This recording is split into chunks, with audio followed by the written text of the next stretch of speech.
Voilà, mes amis, on lance aujourd'hui un nouveau Zoom. Comme je l'ai dit, toujours pour rigoler, on est devenus des Zoomers aujourd'hui. Et il y a de plus en plus de Zoom, de plus en plus de demandes. Et je ne m'en plains pas. Et aujourd'hui, on lance quelque chose de nouveau qui est sur, on pourrait dire, la dimension féminine, sur la femme, et plus particulièrement sur la femme africaine, comme on va le voir. Et j'espère, enfin j'espère, mais je suis convaincu que cet échange entre nous va être très, très, très important et que toutes les femmes et même les hommes, bien évidemment, qui écouteront ce cours pourront énormément en profiter parce que je suis certain que les questions vont être très, très importante et j'espère que Hachem me donnera la force de pouvoir répondre aussi d'une manière importante. Alors, on va commencer. Vous m'adressez des questions et je réponds aux questions. On va commencer par Amina qui vit à Poitiers. Et voilà, on écoute votre question. Allez-y. Oui, bonjour Rav. Ma question concerne l'épouse de Moshe, la couchiste, c'est-à-dire la femme, sa première femme noire. Alors, je voudrais vous demander de nous apporter, de nous éclaircir sur la signification de cette connexion entre Moshe et la femme africaine et la femme noire, tout en sachant que dans la Torah, il y a plusieurs, euh, euh, plusieurs, plusieurs je vais dire, profondeurs de réponses. Pourquoi la femme de Moshe, Hachem a voulu vraiment faire cette connexion entre Moshe et en épousant cette femme noire? Qu'est-ce qu'il y a derrière? Qu'est-ce que ça veut dire profondément? Voilà, écoutez, c'est une très très bonne question et j'avoue qu'il nous faudrait vraiment de nombreuses heures pour pouvoir seulement faire l'introduction de la réponse à la question et je n'exagère pas. Donc on va malgré tout prendre quelques points très importants pour pouvoir approcher la réponse à votre question. D'abord, en introduction, je vous dirais que le sens véritable de notre existence sur Terre, c'est pour réparer le monde et essentiellement réparer la faute de Adam et Ève qui, d'une certaine manière, ont fait tomber l'humanité tout entière. Et jusqu'à la délivrance finale, le monde ne cesse de descendre, descendre, descendre. On le voit aujourd'hui plus que jamais. Et quand il aura touché le fond, d'une certaine manière, il se relèvera. Mais chacun d'entre nous, comme je l'explique souvent, et c'est un point très important, il nous est absolument interdit de se dire on s'en remet à Dieu, on s'en remet au Messie, ceux qui font tout le travail. Non, absolument non, c'est absolument faux. Chacun d'entre nous, chaque homme et chaque femme doit apporter dans sa vie et dans ses différentes vies, si on parle des Gilgulim, doit apporter sa pierre à la reconstruction du monde. Donc, tous les hommes, ou je préfère dire tous les Bnei Adam, juifs et non juifs, ont pour mission de faire en sorte que le monde se reconstruise. Ça, c'est la première introduction. Vous allez voir après comment je vais répondre à votre question. Deuxième introduction, nos maîtres nous enseignent quelque chose d'absolument extraordinaire, que plus un homme ou une femme a un potentiel énorme en lui, et plus il est attaqué par des forces contraires qui essayent de le faire tomber pour qu'il ne puisse pas réaliser sa mission. On a un exemple très célèbre, Rabbi Shimon Bar Yochai, le maître du Zohar. Son âme avait été capturée en haut par des forces contraires pendant des siècles parce que les forces contraires voulaient empêcher cette âme de descendre et de s'incarner dans le monde, justement parce que ces forces contraires savaient que le Zohar allait être la lumière de la délivrance. Et c'est Moshe Rabbeinu, quand il est monté chercher la Torah, qui a libéré l'âme de Rabbi Shimon Bar Yochai. Et nos maîtres nous disent, je vais le dire en hébreu, Kol hagadol mechavero yitzro gadol mimeno. Plus un homme est grand et plus son mauvais penchant est grand. Pourquoi? D'abord parce que c'est le phénomène du libre arbitre. Et deuxièmement, parce que justement, pour qu'il y ait le libre arbitre, il faut que le mal soit à la mesure du bien. plus le bien qui est en toi est grand, et plus les forces contraires, les forces négatives seront grandes aussi. Si tu es un petit homme, tu auras un petit mauvais penchant. Si tu es un grand homme, tu auras un très grand mauvais penchant.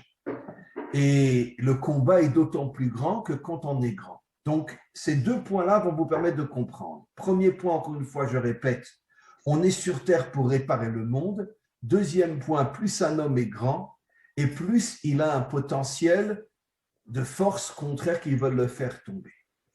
Je reviens au déluge. Après le déluge, Noé a 3 enfants, Shem, Yafet et Ham.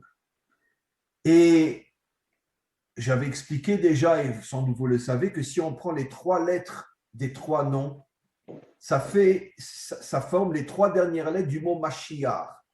Shin, Shem, Yud, Yafet, Het, Ham. Et Ham est l'ancêtre du monde africain, comme on va le voir. Et donc, Noé voulait mettre un 4e enfant auquel il aurait donné un nom qui commence par la lettre Mem. Et ces 4 enfants auraient formé la matrice du Mashiach et ça aurait pu être le tikkun, c'est-à-dire la réparation du monde. Et on aurait évité de reporter cette réparation à des millénaires avec toutes les catastrophes qui se sont produites entre-temps. Malheureusement, qu'est-ce qui s'est passé? La Torah nous dit, Ham est venu avec son fils Canaan et d'une certaine manière, ils ont empêché Noé de pouvoir avoir un 4e enfant en le castrant. Et c'est Ham qui est intervenu. Ham est le fondateur du monde africain. Pourquoi Ham? Alors évidemment, si on a une compréhension absolument fausse de la Torah et très superficielle et très légère, alors on va en arriver à la conclusion que Ham était un voyou. C'est pour ça que j'ai fait cette 2e introduction pour dire non, c'est tout le contraire. Parce que Ham avait un potentiel énorme en lui, énorme, énorme. D'ailleurs, regardez, dans le mot Mashiach, la dernière lettre fait allusion à Ham, Chet. Et nos maîtres nous disent que Acharon, Acharon, Chaviv, la dernière lettre d'un mot est toujours la lettre la plus importante du mot. Et donc, le Chet de Mashiach fait allusion à Ham. Ham avait en lui un potentiel énorme. J'ai expliqué dans différents cours que la couleur noire est depuis des millénaires pour nos maîtres la couleur qui représente la royauté d'Hachem. C'est-à-dire, on peut très bien imaginer comment de la délivrance, le drapeau du Mashiach sera un drapeau noir. Et donc, dans tout le Zohar de Rabbi Shimon Bar Yochai, le noir représente la Malchut, c'est-à-dire le dévoilement de la royauté d'Hachem. Il y a une explication à ça. Pourquoi? Parce que justement, dans ce monde d'obscurité, la royauté d'Hachem est complètement voilée. Et elle va se dévoiler à l'intérieur même de cette obscurité. C'est pour ça que l'obscurité va être transformée en lumière et c'est pour ça que le noir, d'une certaine manière, est la couleur de la royauté, comme pour dire, malgré toute l'obscurité de ce monde, je me dévoilerai malgré tout. Et ma royauté se dévoilera. Je reviens maintenant à ce que j'explique. Ham avait un potentiel énorme en lui. Mais comme il avait un potentiel de bien énorme, il avait aussi un potentiel de mal énorme.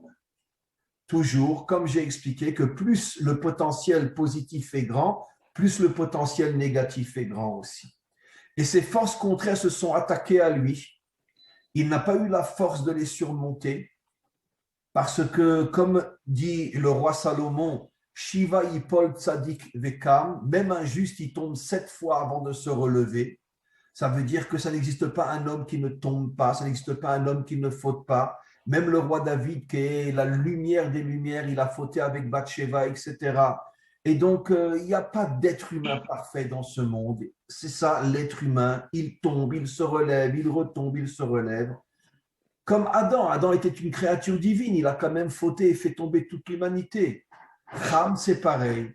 Il avait un Yetzer Hara, un mauvais côté énorme, dû à son potentiel positif énorme.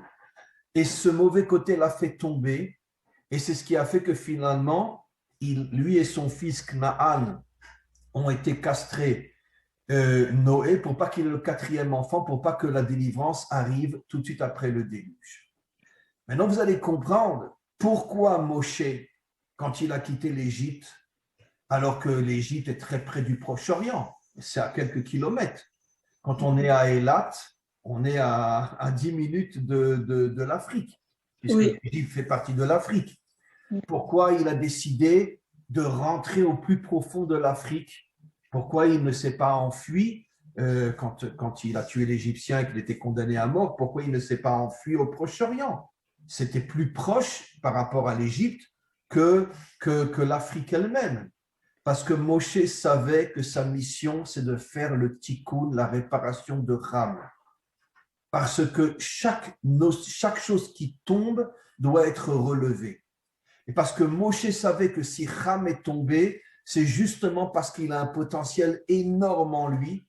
Et si on ne relève pas Ham, il ne pourra pas y avoir la délivrance finale. Je l'ai déjà dit dans mes cours que le Mashiach, je ne sais pas, peut-être j'exagère en disant ce que je dis, mais je le crois très sincèrement, une partie très, très, très, très importante de son armée sera composée d'Africains. Je le sais, j'en suis absolument certain. Et donc, Moshe savait que depuis la faute de Adam, Ham, lui aussi, est tombé. Et si Ham n'est pas relevé, automatiquement, la délivrance finale est impossible. Ham est tombé, Ham a fauté, mais il ne faut pas le laisser en bas, il faut le relever. Et c'est pour ça que Moshe est parti épouser une Africaine. Pourquoi une Africaine? Pour pouvoir commencer à relever justement la dimension africaine. Parce que devenant l'épouse de Moshe, elle devient l'épouse du leader d'Israël qui a pour mission, pas que lui, mais entre autres, de réparer le monde, d'amener la délivrance, d'être la matrice du Mashiach. Et en épousant donc une Africaine, il a montré, il a témoigné du fait qu'il choisissait comme première épouse une Africaine pour bien faire comprendre qu'il ne faut jamais, jamais, jamais, on pourrait dire humilier et négliger quelqu'un qui est tombé. Au contraire, ta mission est de le relever. Ta mission est de le relever. D'ailleurs, je l'ai expliqué dans différents cours sur l'Afrique. C'est ce que les dirigeants occidentaux font tout jusqu'à aujourd'hui. Ils font tout pour faire tomber l'Afrique. Ils lui volent ses richesses, ils exploitent, ils payent des dictateurs à la tête des pays pour qu'eux-mêmes, qui reçoivent énormément d'argent du monde occidental, d'une certaine manière, étouffent leur peuple, etc. Parce que inconsciemment, même le monde occidental, pourquoi il s'attaque tellement à l'Afrique? On sait très bien tous les génocides qu'il y a eu en Afrique, toutes les guerres entre les Hutus, les Tutsis, etc. C'était géré par les Occidentaux. Je ne parle pas des peuples occidentaux, je parle des dirigeants occidentaux, des grosses firmes financières, etc. Et donc, pourquoi? Parce que dans leur subconscient, même le monde occidental sait que la délivrance finale passera en grande partie par le monde africain. Et donc, c'est ce que Moshe a voulu prouver. En épousant une femme africaine, il a montré dès la naissance, encore même avant la naissance d'Israël, que la véritable mission du peuple juif était de relever tous ceux qui sont tombés et particulièrement de relever l'Afrique, parce que sans l'Afrique, on ne pourra en aucun cas arriver à la délivrance finale. Ce qui veut dire que les Africains ont un rôle inimaginable et c'est pour ça que ça fait des millénaires qu'on les transforme en esclaves, ça fait des millénaires qu'on leur vole toutes leurs richesses, etc. Parce que le monde occidental fait tout pour empêcher la délivrance finale, il fait tout pour empêcher que l'Africain se relève. Et donc Moshe a envoyé un message absolument extraordinaire. Maintenant, encore une explication et je termine pour passer aux autres questions. Il faut savoir que la dimension féminine, pas seulement africaine, représente toujours, d'une certaine manière, la royauté. On sait qu'au niveau des attributs divins, la royauté est un attribut féminin. D'ailleurs, comment est appelée par le roi Salomon, comment est appelée la femme? La couronne de son mari. Ça veut dire que la femme est appelée la couronne de son mari, ça veut dire que d'une certaine manière, c'est elle qui fait de lui un roi. Elle est sa légitimation, elle est sa force. Elle fait de lui un roi. Donc, elle est la couronne. Donc, la dimension féminine représente la couronne et particulièrement la femme africaine parce que justement, étant de couleur noire et comme je l'ai expliqué, le noir représente la royauté, il semblerait, et c'est aussi une des raisons pour laquelle Moshe a choisi comme première épouse une noire, pour bien nous faire comprendre que la dimension féminine noire, africaine, et celle qui est la plus proche de la royauté divine. Et ça, ce sont des notions donc absolument extraordinaires que je peux vous garantir qu'énormément de Juifs même ne les connaissent pas. Et c'est encore une fois, pour vous compreniez, c'est vrai pour toutes les femmes, blanches, noires, jaunes, rouges, peu importe, mais particulièrement la femme noire a un rôle en tant que femme, un rôle très, très, très particulier pour la préparation du dévoilement de la royauté d'Hachem dans ce monde. Voilà. Merci, Raph. Très bien. Sabine, vous avez une question? Oui, bonjour Raph. Ma question, c'est, vous venez de dire que la femme africaine, elle a un rôle très important à jouer pour le dévoilement de la royauté d'Hachem dans ce monde. Moi, j'aimerais savoir concrètement comment est-ce que nous pouvons faire, nous les femmes, nous pouvons aider nos maris, les accompagner afin qu'ils réussissent dans leur mission.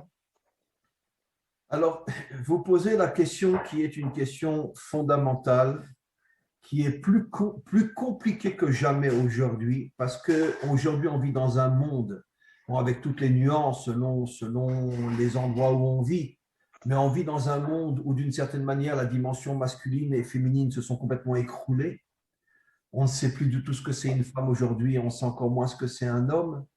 On ne sait plus ce que c'est un couple, on ne sait plus ce que c'est une famille. Toute l'idéologie occidentale a préparé, on pourrait dire, son plan diabolique depuis des décennies pour détruire le couple, détruire la famille, détruire la relation parentale, de manière à affaiblir les hommes et les femmes, parce que comme nous le dit la Torah, et je pense qu'à nos âges, on en est tous conscients, toutes les forces d'un homme, il l'épuise à l'intérieur de son couple, il l'épuise à l'intérieur de la relation qui tend vers la perfection entre lui et son épouse.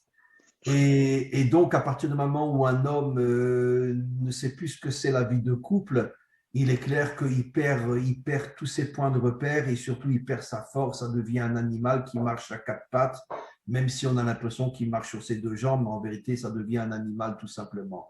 Et c'est ce que, d'une certaine manière, toutes les forces négatives et sataniques qui sont dans ce monde veulent transformer l'humanité en robots, en animaux. Et pour priver l'homme de sa force, d'abord, on détruit le couple et c'est ce qui se passe aujourd'hui.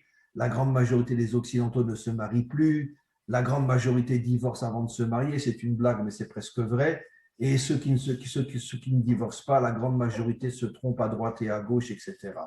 Donc, le vrai couple, il n'existe pratiquement plus aujourd'hui. Donc, ça, c'est l'introduction. Maintenant, la réponse à votre question. Une femme doit savoir, d'ailleurs, je l'ai expliqué dans un cours ce matin dans le groupe Rail, et je le reprendrai d'ailleurs demain, et ça sera pour tout le monde aussi. La femme doit savoir, comme nous l'enseignent nos maîtres nous disent que la délivrance, la sortie d'Égypte est venue par le mérite des femmes, et la délivrance finale se fera par le mérite des femmes. Quand je parle des femmes, je parle des femmes en général, pas uniquement de la femme africaine, bien évidemment. Et pourquoi? Parce qu'il faut savoir, comme je l'ai souvent expliqué, qu'on vit dans un monde où tout ce qui existe a une forme extérieure et une forme intérieure. La forme extérieure est la forme visible et la forme intérieure est la forme cachée.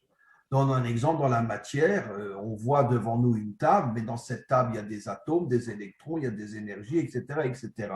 Et la table, véritablement, tout ce qui lui permet d'exister, c'est les atomes et les électrons que nos yeux ne voient pas, qui sont à l'intérieur de la matière.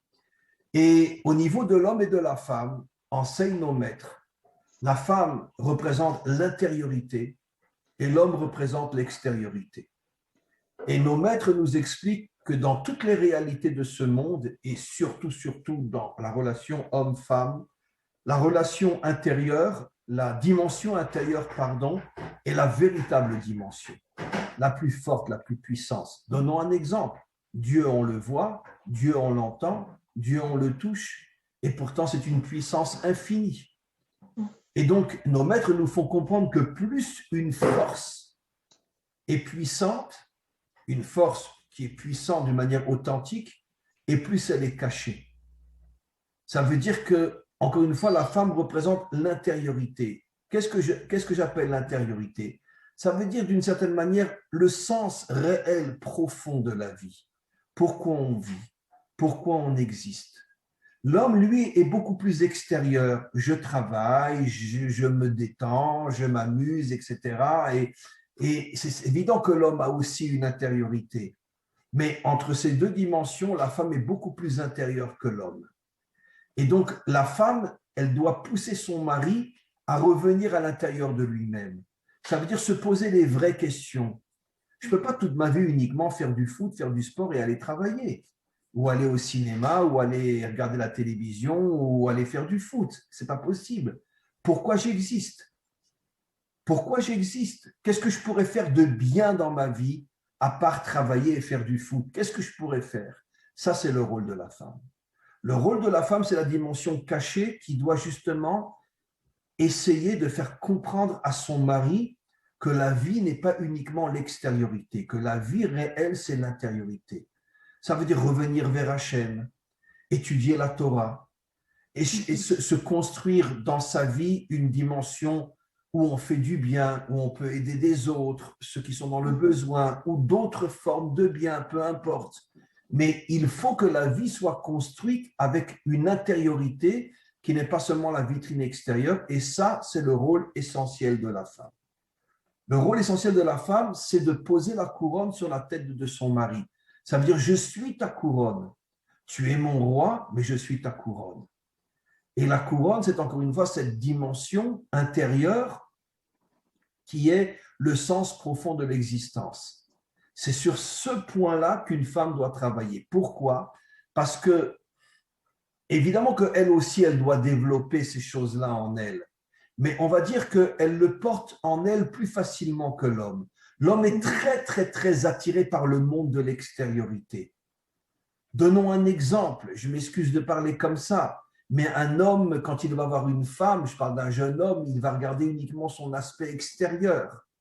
On sait très bien que la femme aussi, mais c'est un détail pour elle.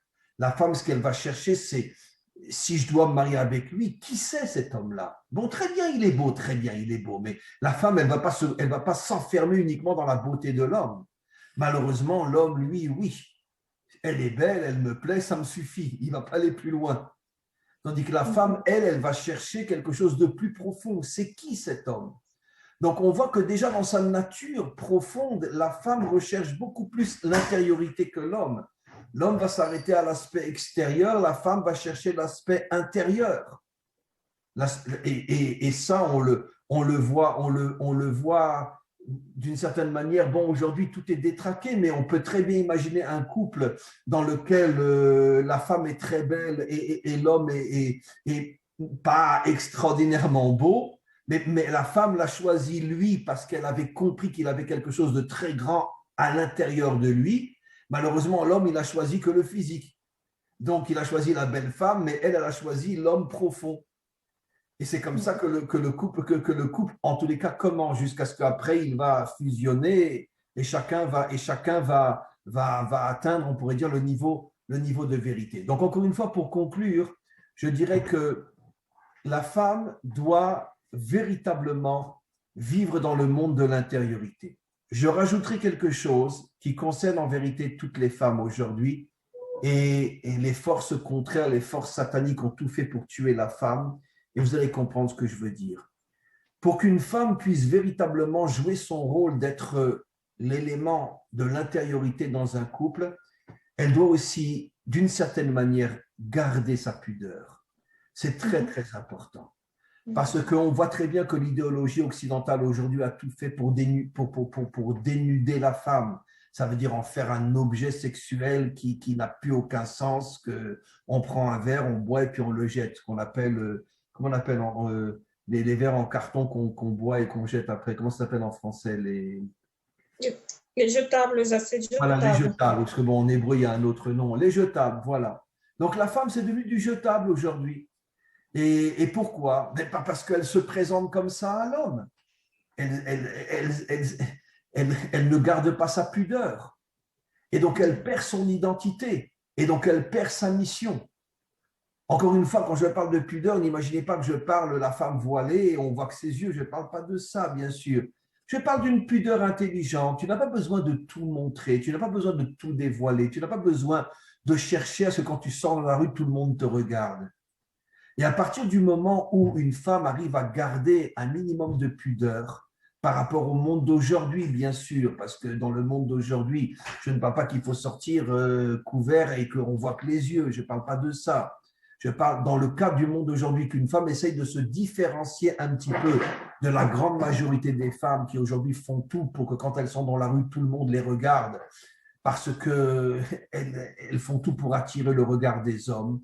Et donc, elle se dénature, elle perd complètement son identité et donc elle ne pourra plus jouer son rôle à l'intérieur du couple. Et c'est comme ça que finalement le couple s'autodétruit et que finalement chacun part à droite et à gauche.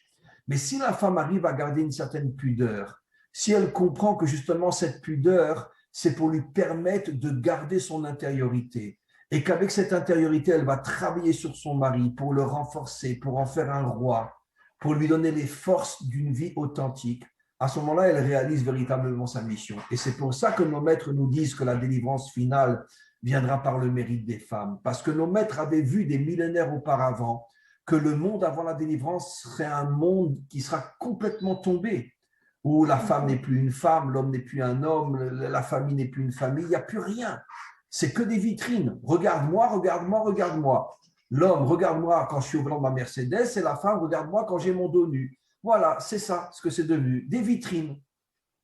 Et malgré tout, nos maîtres nous disent que le premier réveil viendra de la femme. La femme comprendra que finalement, elle s'est fait avoir en se comportant d'une manière tellement, tellement, tellement impudique et que finalement, elle a complètement détruit son identité. Le réveil viendra des femmes qui reprendront une certaine pudeur, qui retrouveront leur identité intérieure, et c'est comme ça qu'elles arriveront à renforcer l'homme, et c'est comme ça que finalement l'humanité se réparera et arrivera à devenir la matrice du Mashiach qui lui terminera le travail que le monde aura commencé par le mérite des femmes. Donc encore une fois, la femme a un rôle très, très, très, très, très important. Et je dirais, pour ajouter, puisqu'on parle aussi de la femme africaine, je pense ne pas me tromper en disant que le caractère africain est très, très axé sur la sensibilité. Je me trompe ou pas? Non, pas du tout. Le monde occidental, c'est un monde très intellectuel, mais l'Africain a une grande sensibilité, une très, très grande sensibilité. D'ailleurs, c'est pour ça qu'en hébreu, il s'appelle Cham. Cham veut dire chaud. Ça veut dire il est très chaud, l'Africain. C'est incroyable. Le mot Cham veut dire chaud, même en hébreu moderne. Et la traduction reste, ça veut dire il est très, très, très, très sensible.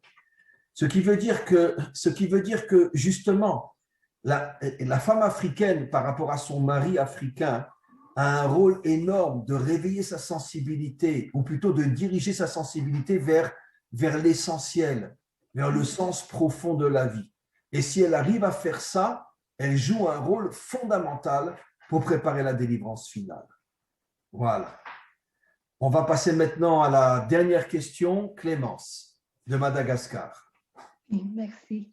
Ma question, c'est surtout basée sur l'identité féminine.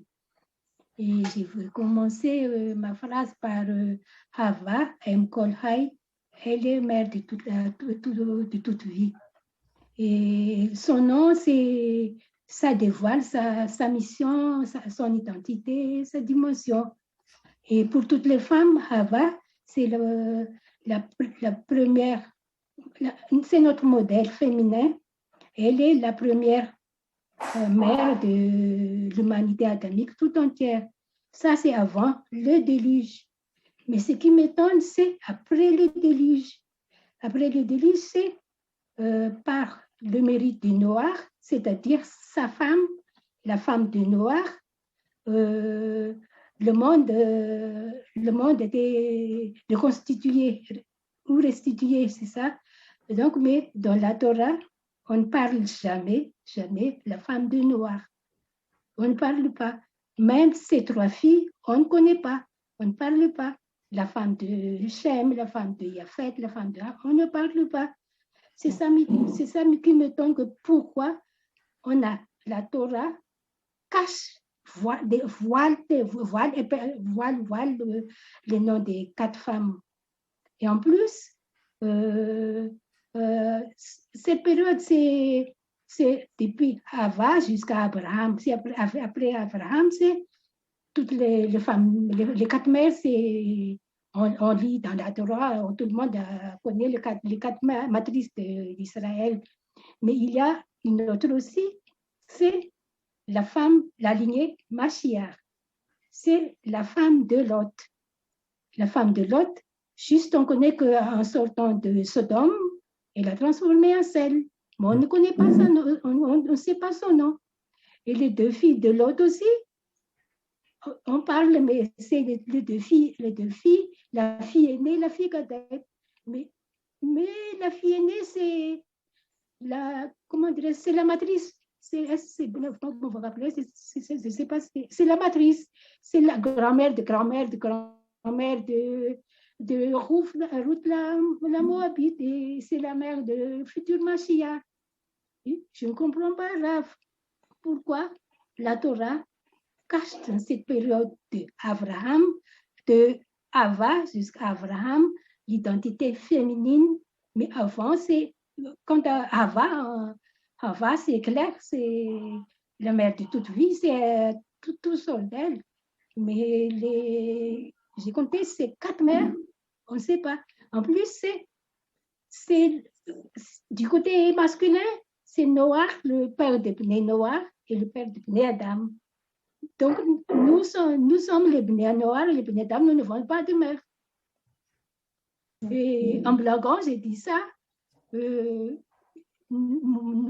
les femmes, nous allons partir en Israël pour chercher notre mère. Nous, les Bnei Adam. En blaguant, mais il y a une vérité là-dedans, puisque c'est le... Je ne sais pas. Clémence, vous posez une question. Je vais chercher notre mère. Je vais chercher en Israël, puisque la Torah cache notre mère.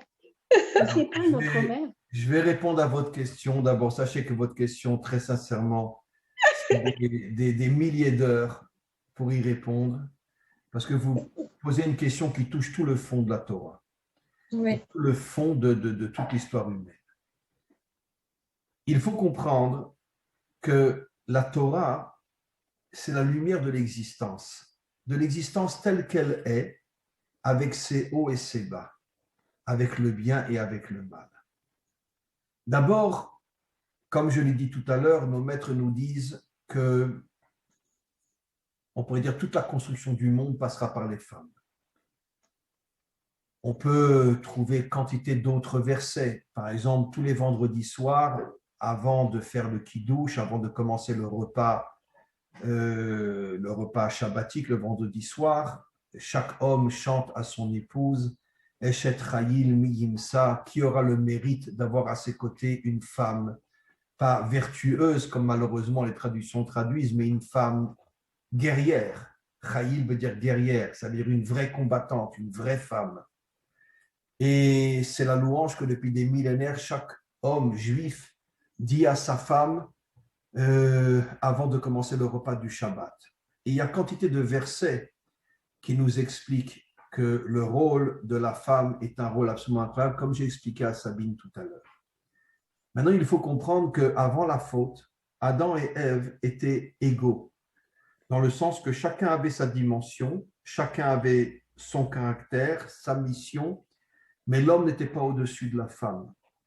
Vous remarquerez, Clémence, que tout de suite après la faute, qu'est-ce qu'il est dit? Ve'u yimshol bar, il te dominera. L'homme dominera la femme. Ça veut dire que c'est la conséquence de la faute, une catastrophe. Ça veut dire que la femme, dans la mesure où je reste vraiment on pourrait dire dans l'extériorité de la faute, mais on ne peut pas tout expliquer. La femme, puisqu'elle a été d'une certaine manière le détonateur de la faute, et c'est tout normal, ça rejoint ce que j'ai expliqué à Amina tout à l'heure, que plus le potentiel est énorme, plus les forces contraires font tout pour faire tomber le potentiel. C'est pour ça que le serpent, c'est une métaphore bien sûr, il n'y avait pas de serpent, et c'est pour ça que le métaphore est venu parler à Chava pour la faire tomber, parce que le serpent savait que si Chava réussit sa mission, c'est la réparation du monde. Donc, il a fait tomber Chava. Mais comme Chava, d'une certaine manière, exactement comme Ham, qui est tombé lorsqu'il a castré Noé, et que Moshe est parti épouser une africaine pour relever Ham, pour commencer à relever Ham, exactement c'est ce qui s'est passé. Le serpent a fait tomber la première femme de l'humanité. Et sa punition, d'une certaine manière, c'est que maintenant, elle va être dominée par l'homme. L'homme va l'écraser. Pendant des millénaires, la femme est complètement absente. Elle est complètement écrasée par l'homme. Avec le monde occidental, il y a eu une sorte de volcan qui, lui, a amené la femme à une dimension qui est à l'extrême opposé de ce qu'elle a subi pendant des millénaires. Mais là, elle a été trop loin et elle a perdu son identité féminine en se libérant complètement sans aucune limite. Mais pendant des millénaires et des millénaires, qu'est-ce que c'est la femme? La femme, c'est un objet de plaisir pour l'homme, ou c'est la mère qui s'occupe des enfants et qui fait la cuisine. C'est ça la femme. La femme est complètement effacée. Et c'est ce que la Torah nous dit. Regardez le verset, Ve'u yimshol bar, tout de suite après la faute, qu'est-ce que dit Dieu à Ève? Et lui te dominera. Ça veut dire que tu n'as pas su jouer ton rôle de construire ton mari. Et bien maintenant, ton mari, il va tomber dans l'extériorité. Il ne va pas comprendre qui tu es. Il ne va pas comprendre en quoi il a besoin de toi. Et il va t'écraser. Et malheureusement, jusqu'à Abraham, toutes les femmes étaient écrasées. Et même Noé, qui était un grand juste, il avait ce défaut lui aussi. Clémence, pourquoi les femmes ne sont pas citées, même la femme de Noé? Parce que jusqu'à Abraham, qui a été le premier qui a repris conscience de l'erreur fondamentale de toute l'humanité de négliger la femme et de la considérer uniquement comme un objet de plaisir ou uniquement comme une mère qui s'occupe des gosses et qui fait à manger, Abraham a été le premier à comprendre que toute sa force, il la devait à sa femme. Et il a puisé dans Sarah toutes les forces qui ont fait de lui Abraham. Et c'est pour ça que le nom de Sarah est nommé dans la Torah. Mais tous les hommes avant Abraham, même des hommes justes comme Noé, considéraient la femme comme un objet. Parce que la malédiction de la faute de Adam a duré, disent nos maîtres, jusqu'à Abraham. Abraham est le premier qui a commencé à réparer la malédiction qui s'était abattue sur la femme après la faute de Ève. Alors maintenant, je vais confirmer ce que vous dites. Elle est appelée, pourquoi on l'appelle Chava? La Torah dit Em Kol Chai. Elle est la matrice, je préfère dire la matrice de toute vie. Ça veut dire quoi la matrice de toute vie? Ça veut dire que tout ce qui est vivant d'une manière authentique dans ce monde, on le doit à la femme. On le doit à la femme. Donc, comme la femme avait un rôle inimaginable, c'est pour ça que le serpent a tout fait pour la faire tomber. Pourquoi? Mais donnons un autre exemple dans un autre domaine. J'ai pris l'exemple des Africains qui sont écrasés depuis des siècles. Mais Israël, c'est pareil. Pourquoi Israël est écrasé depuis des millénaires? Pourquoi on a passé toutes les horreurs de l'histoire humaine? Pourquoi? Mais parce que le monde sait que si Israël n'est pas écrasé, alors ils arriveront à jouer leur rôle d'apporter la délivrance finale et ça sera la fin de tout le mal satanique qu'il y a dans ce monde et toutes les puissances sataniques ne veulent pas perdre ce monde. Donc c'est pour ça qu'elles s'attaquent à Israël. Donc c'est exactement ce qui est arrivé à la femme. La femme, c'est comme l'Afrique, c'est comme Israël et c'est comme tous les peuples qui souffrent. Ça veut dire qu'elle est devenue, on pourrait dire, écrasée par le mal. Et le premier qui a commencé à comprendre le rôle de sa femme était Abraham. Et c'est pour ça qu'on cite son nom. Ça veut dire, je réponds à votre question, Clémence. À chaque fois que dans la Torah, on ne parle pas de la femme, c'est parce que l'homme en question vit comme un dictateur à côté de sa femme. Il l'écrase. Et comme la Torah veut nous faire comprendre dans quelle situation se trouve le monde, elle n'hésite pas à nous dire que même le nom de la femme de Noé, on ne la connaissait pas. Parce que Noé n'avait aucune considération, on pourrait dire, profonde pour son épouse. C'est moi l'homme, c'est moi tout. Pourquoi on ne donne pas le nom des filles de Lot ou de la femme de Lot? Parce que vous imaginez que Lot était un dépravé total. Lot, pourquoi il est parti à Sodome? Pour se dépraver. Donc c'était un dépravé total. Pour lui, la femme, c'était uniquement un objet de plaisir. La preuve, excusez-moi de le dire brutalement, mais il couche avec ses filles. Donc, c'est un homme qui ne recherche que l'objet sexuel. Donc, il n'a aucune considération pour sa femme. C'est pour ça que la Torah ne donne pas le nom de sa femme pour nous faire comprendre qu'elle n'existe pas. Aux yeux de Lot, elle n'existe pas. Ça veut dire que dans toutes les périodes où la femme n'est pas nommée, ça veut nous faire comprendre que l'homme domine et écrase la femme. Et ça, c'est la malédiction qui a suivi la faute. Maintenant, on voit des femmes qui sont, oui, nommées. Esther est nommée, Ruth est nommée, Sarah, Rivka, Rachel, Léa sont nommées, Bathsheba, Michal, plusieurs femmes du roi David sont nommées. Pourquoi? Parce que le roi David savait qu'il tirait ses forces de ses femmes. Vous comprenez? Comme je l'ai expliqué dans un cours, et je le répète, le Mashiach, c'est lui qui visiblement va sauver le monde. Mais sachez que toute la force du Mashiach sera celle de son épouse. Ça veut dire qu'en vérité, comme on le sait, le Mashiach et son épouse sont les Gilgoul de Adam et Ève, et ils vont réparer la faute commise, et chacun va retrouver sa véritable dimension, et toute la force intérieure du Mashiach sera la force de son épouse, qui sera la couronne du roi Mashiach. Ça sera elle sa couronne, et le Mashiach en sera conscient, au point que l'une des choses les plus importantes qu'il va diffuser dans l'humanité tout entière, c'est de redonner à la femme sa véritable dimension. Et la femme acceptera de sortir de tout ce monde d'impudeur et de débauche, etc., pour retrouver sa véritable dimension, d'être la couronne de la dimension masculine. Vous comprenez?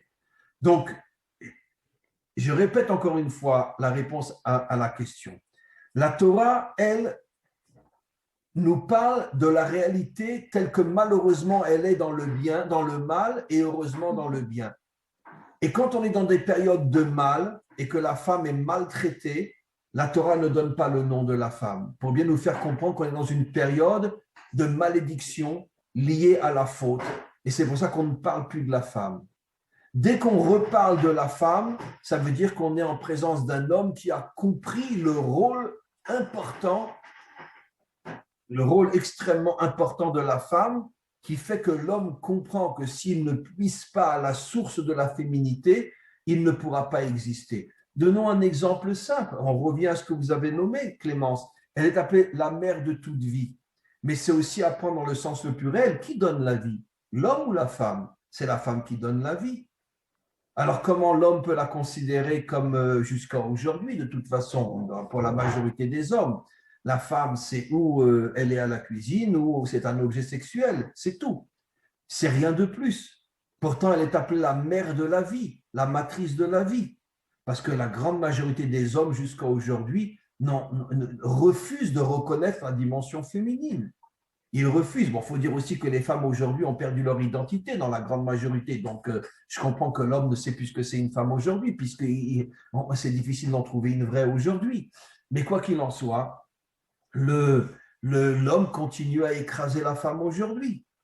Et sans citer des exemples, bon, dans le monde occidental, elle est considérée comme un objet de plaisir, et dans les autres mondes, avec toutes les nuances qu'il faut apporter, bien sûr, mais dans d'autres civilisations, chez les Asiatiques ou dans le monde musulman, etc., bon, la femme n'a pas vraiment sa liberté, la femme n'a pas vraiment sa véritable place, sa véritable position.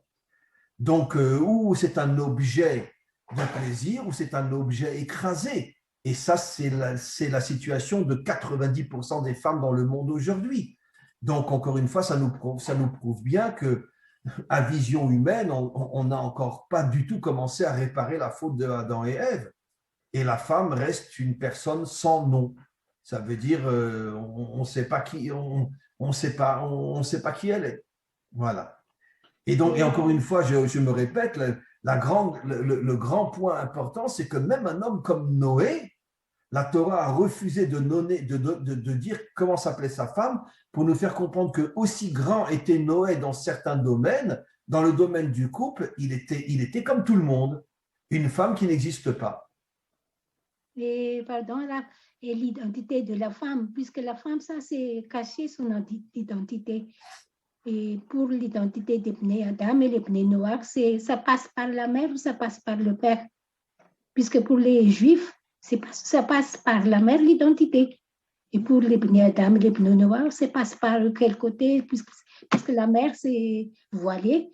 Donc, ça passe par le père, alors. Ça passe par le Père, absolument. Mais je peux vous garantir qu'avec la délivrance finale, pour tous les peuples, l'identité passera par la mère.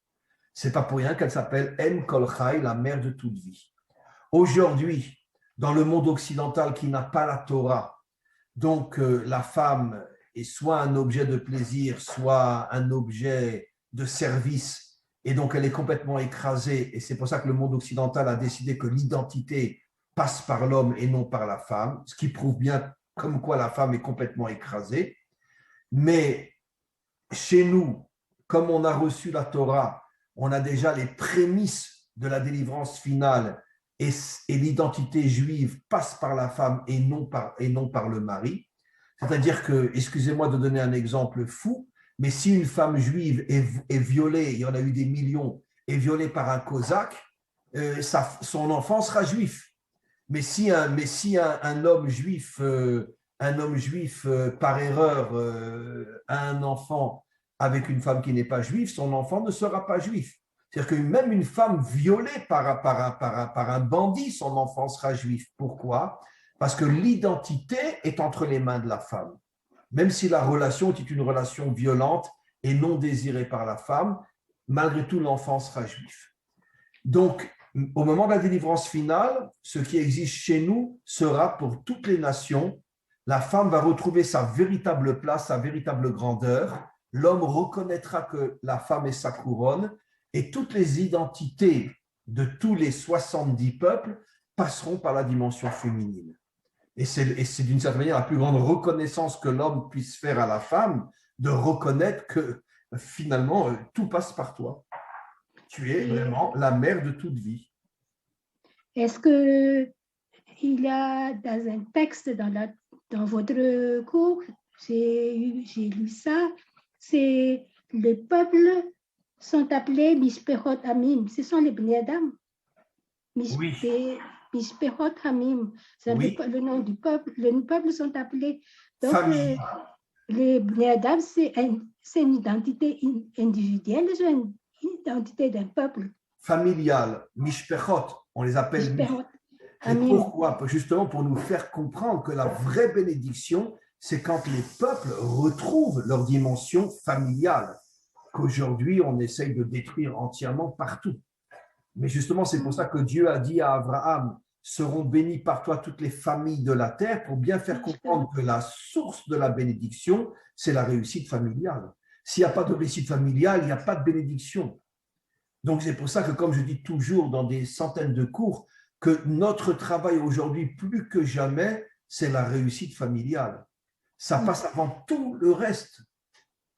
C'est la réussite familiale, parce que la réussite familiale est la matrice de la délivrance finale. Et c'est ce que Dieu a dit à Abraham, seront bénies par toi toutes les familles de la terre. Et ça fait allusion au fait que les peuples ne seront reconstruits que lorsque la famille sera reconstruite.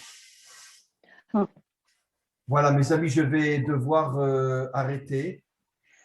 Et voilà, je vous remercie énormément pour les 3 questions et plus qui ont été posées, qui étaient des questions très, très, très, très importantes, des questions vraiment, je pense qu'une fois que ce cours va être mis sur le site et ailleurs, ça va apporter énormément, énormément à toutes les femmes d'abord et les hommes qui entendront les échanges entre nous. Et voilà, on reporte une autre réunion entre nous. On verra avec Karine quand on pourra à nouveau se voir et avoir cet échange qui était très, très, très, très important. Je vous remercie énormément et je vous souhaite tout le meilleur et on reste en contact pour un prochain rendez-vous. Merci, Rav. Merci, Rav. Merci. Merci beaucoup. À très, très bientôt. Au revoir. À bientôt. Au revoir.